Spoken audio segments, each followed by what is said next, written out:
Next, an editorial reflecting the views of the United States government. As fighting continues in the Gaza Strip, the 2.2 million people living there are in a crisis.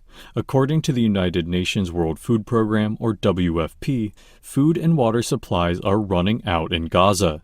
The entire population is food insecure, and at least 1 in 4 is facing extreme hunger, with the possibility of famine on the horizon.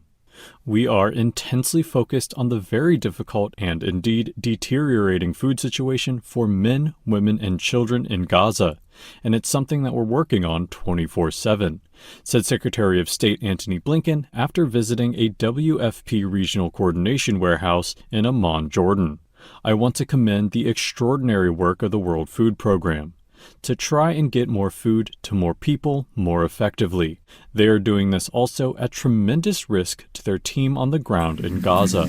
This is an effort that's absolutely essential, and it is imperative that we maximize assistance to people in need. Not only do we get it to Gaza and into Gaza, but once it's in Gaza, that it can be effectively distributed to people who need it everywhere in Gaza.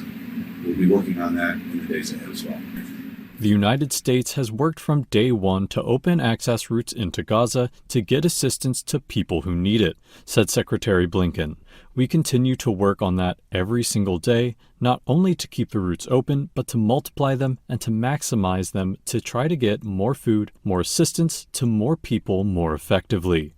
Indeed, the United States is by far the largest donor to the WFP, which has so far provided food to nearly 860,000 people in Gaza and the West Bank.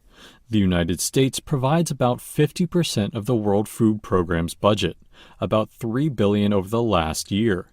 And we work hand in hand with the WFP not only in Gaza, but in many other places around the world.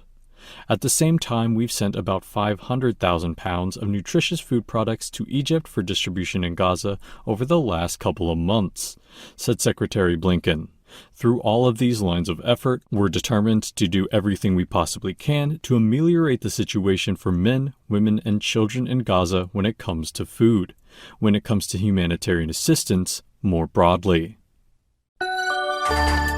That was an editorial reflecting the views of the United States government.